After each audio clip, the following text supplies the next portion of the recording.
Alright,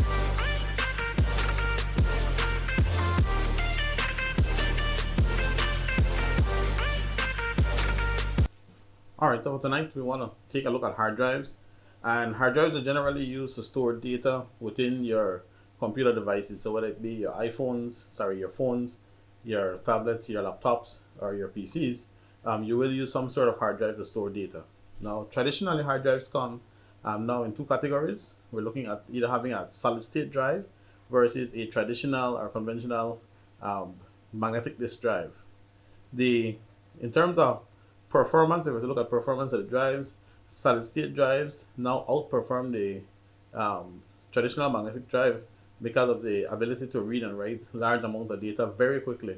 So remember that your traditional hard drive or a magnetic disk contains moving parts, and so inside that magnetic disk there's a plotter, there's a read-write head, and what that plotter is doing is that it's spinning at certain revolutions per minute.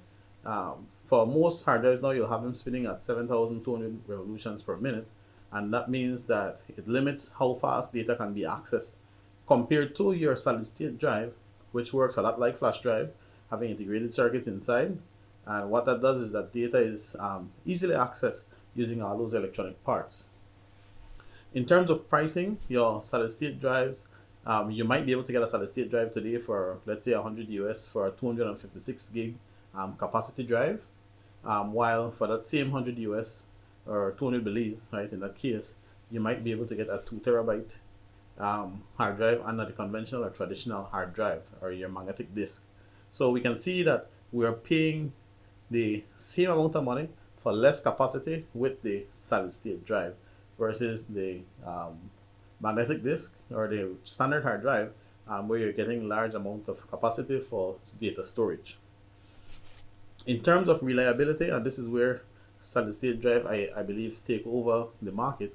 In terms of reliability, solid state drive to me they are much more reliable, especially when you use them in mobile devices. So within your phones, within your laptops, or within your tablets, or whatever device may undergo some sort of shock. Now keep in mind that every time your device falls, if it's a traditional hard drive, remember that that plotter is moving, and that read-write head doesn't really touch on the plotter. So the minute it starts to, it gets a shock, there is risk that that read-write head will move and touch on the plotter and thereby damaging your hard drive. So if you're working in an environment where there is need to have something that is very durable, I would go with the solid state drives. The traditional hard drive, on the other hand, or the magnetic disk, those I would use in your PCs. If you know that your device is not moving and it's in a safe environment, I would go with the traditional hard drive simply because the storage amount is large. But for most people purchasing now laptops, one of the things I ask you to look for is that you will look for the laptop to make sure that it brings a solid state drive. Now, what happened is that most laptops now comes with solid state drive, but you'll see the small capacity that the drive carries, right? And so your solid state drive you'll use as a part of running your operating system, or if you're running files like if you're doing photo editing, video editing, you would want a solid state drive because of the performance.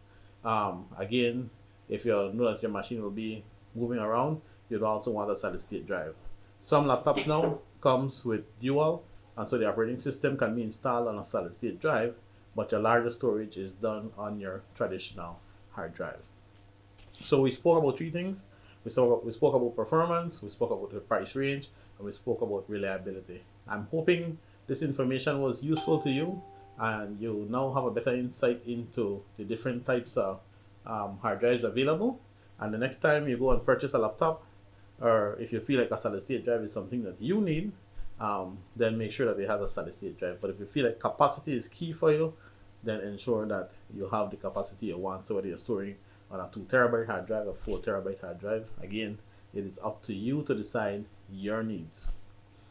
If you found this information useful, go ahead and leave a comment below. If there is anything else that you think I might have missed that you want to share, leave a comment below so everybody can see that. Also, if you haven't subscribed to the channel, do so, and also hit the notification bell so you'll be notified whenever I push out new videos. I'll try my best to push out new videos like this every time.